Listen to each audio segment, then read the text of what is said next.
فرعون نے محسوس کیا کہ بنی اسرائیل کے صرف لڑکوں کو قتل کرنا کافی نہیں۔ موسیٰ علیہ السلام کی دعوت ابھی ختم نہیں ہوئی، بلکہ ان کی دعوت جاری ہے، اور اس دعوت کا جاری رہنا حد درجے خطرناک ہے۔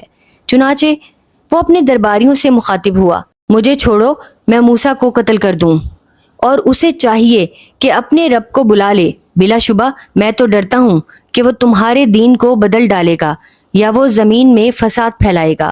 سیدنا موسیٰ علیہ السلام کو جب یہ بات معلوم ہوئی کہ فرعون نے ان کے قتل کا پروگرام بنا لیا ہے تو آپ نے فرمایا، بے شک میں اپنے اور تمہارے رب کی پناہ میں آتا ہوں، ہر اس متکبر شخص سے جو یوم حساب پر ایمان نہیں رکھتا۔ فرعون کی اس ظالمانہ رائے سے سبھی درباریوں نے اتفاق کیا، لیکن ان میں سے ایک ایسا آدمی تھا جو پوشیدہ طور پر سیدنا موسیٰ علیہ السلام پر ایمان لا چکا تھا۔ اس نے فرعون کی رائے سے اختلاف کیا اور اس کی رائے کو بدلنے کی کوشش بھی کی۔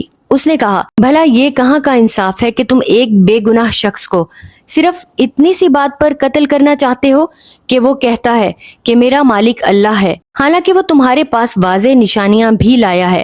اگر بالفرض وہ جھوٹا ہے تو اس کے جھوٹ کا وبال اسی پر ہے، تمہیں تو کوئی نقصان نہیں ہوگا، لیکن یاد رکھو اگر وہ سچا ہے تو تمہیں وہ عذاب ضرور لائے گا جس کا وہ تم سے وعدہ کرتا ہے۔ اس نے یہ بھی کہا، اے میری قوم کے لوگوں، آج تو تمہاری حکومت ہے جبکہ زمین میں تم ہی غالب ہو، پھر اللہ کے عذاب سے ہمیں کون بچائے گا اگر وہ ہم پر آ پڑا۔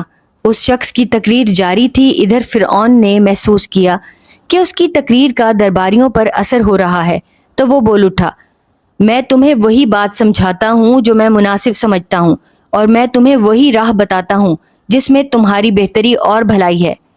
فرعون جو کچھ کہہ رہا تھا اس کے بارے میں خود بھی جانتا تھا کہ وہ بالکل غلط ہے، جھوٹ ہے، اور سیدنا موسیٰ علیہ السلام ہی حق پر ہیں۔ وہ اپنی قوم کو بھلائی کی طرف نہیں لے کے جا رہا، صرف اپنی سلطنت بچانے کے لیے اور لوگوں کو غلام بنائے رکھنے کے لیے ایسا کہہ رہا ہے۔ اس موقع پر اس مومن آدمی نے علانیہ انداز میں کہا، اے میری قوم کے لوگوں، تم سب میری پیروی کرو، میں نیک راہ کی طرف تمہاری رہبری کروں گا۔ دنیا کی زندگی فانی ہے، ہمیشہ کا گھر تو آخرت ہی کا ہے۔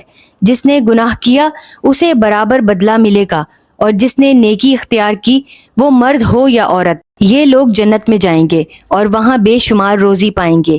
اس نے ان سے یہ بھی کہا، اے میری قوم، یہ کیا بات ہے کہ میں تمہیں نجات کی طرف بلا رہا ہوں اور تم مجھے دوزخ کی طرف بلا رہے ہو؟ تم مجھے دعوت دے رہے ہو کہ میں اللہ کے ساتھ کفر کروں اور اس کے ساتھ شرک کروں جس کا مجھے کوئی علم نہیں، اور میں تمہیں غالب بخشنے والے کی طرف دعوت دے رہا ہوں۔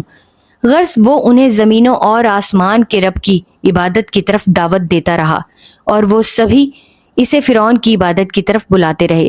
اب فرعون نے اس مومن بندے کو قتل کرنے کی ٹھان لی، لیکن اللہ تعالیٰ نے اس کی حفاظت فرمائی، اور یہ اللہ تعالیٰ کی سنت ہے کہ جب ظلم حد سے بڑھتا ہے تو اللہ تعالیٰ کی پکڑ عذاب کی صورت میں آتی ہے۔ ان کے ساتھ بھی یہی ہوا۔ اللہ تعالیٰ نے مصر کے لوگوں پر مصیبتیں عذاب کی صورت میں نازل کر دیں۔ سب سے پہلا عذاب ان پر قحط اور خشک سالی کی صورت میں نازل فرمایا۔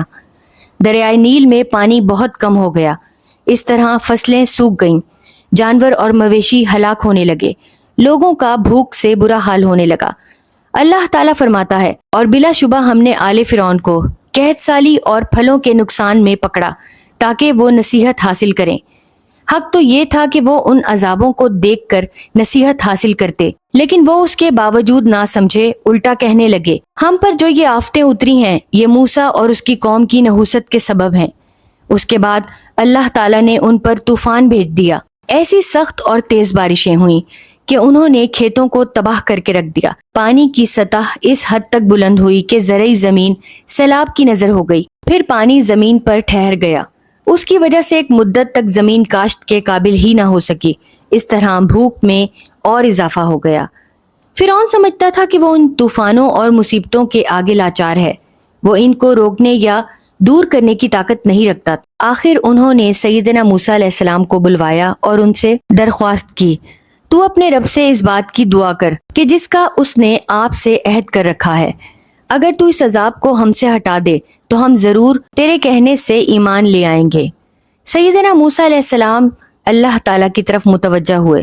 آپ نے ان کے لیے اللہ تعالیٰ سے دعا کی کہ وہ ان پر سے عذاب ٹال دے۔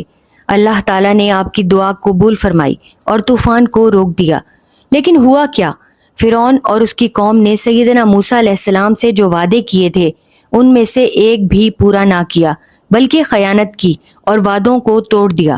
تب اللہ تعالیٰ نے ان پر ٹڈی دل کے لشکر بھیج دیے۔ ٹڈی دل درختوں کے پتوں کو چٹ کر گئیں، پھلوں کو تہس نہس کر کے رکھ دیا، غرض ہر قسم کی زمینی نباتات ختم ہو گئیں، ان کا نام و نشان تک نہ بچا، اور ایسا ایک مدت تک رہا۔ پھر یہ معاملہ بھی ان کی برداشت سے باہر ہو گیا۔ ایک بار پھر انہوں نے سیدنا موسیٰ علیہ السلام سے درخواست کی کہ وہ اپنے رب سے دعا کریں کہ وہ اس عذاب کو ان سے ہٹا دے۔ اگر اللہ ایسا کر دے تو وہ ایمان لے آئیں گے اور بنی اسرائیل کو آپ کے ساتھ بھیج دیں گے۔ سیدنا موسیٰ علیہ السلام نے دعا کی، اللہ تعالیٰ نے عذاب کو ٹال دیا، ٹڈی دل کے لشکر غائب ہو گئے۔ فرعون اور اس کی قوم پھر اپنے وعدوں سے مکر گئی، نہ ایمان لائے، نہ بنی اسرائیل کو سیدنا موسیٰ علیہ السلام کے ساتھ بھیجنے پر آمادہ ہوئے، بلکہ انہیں سزائیں دینے کا سلسلہ جاری رکھا۔ تو دوستو، یہ تھی ہماری آج تک کی ویڈیو۔ امید کرتی ہوں آپ کو ویڈیو بہت اچھی لگی ہوگی۔ اگر ویڈیو اچھی لگی ہے تو پلیز ویڈیو کو لائک کریں۔ میرے چینل پر آپ نیو ہیں تو چینل کو سبسکرائب ضرور کر لیں۔ اپنا اور اپنے پیاروں کا بہت سا خیال رکھیں، مجھے اور میری فیملی کو بھی اپنی دعاؤں میں یاد رکھیں۔ ملتے ہیں اگلی ویڈیو میں، تب تک کے لیے اللہ حافظ۔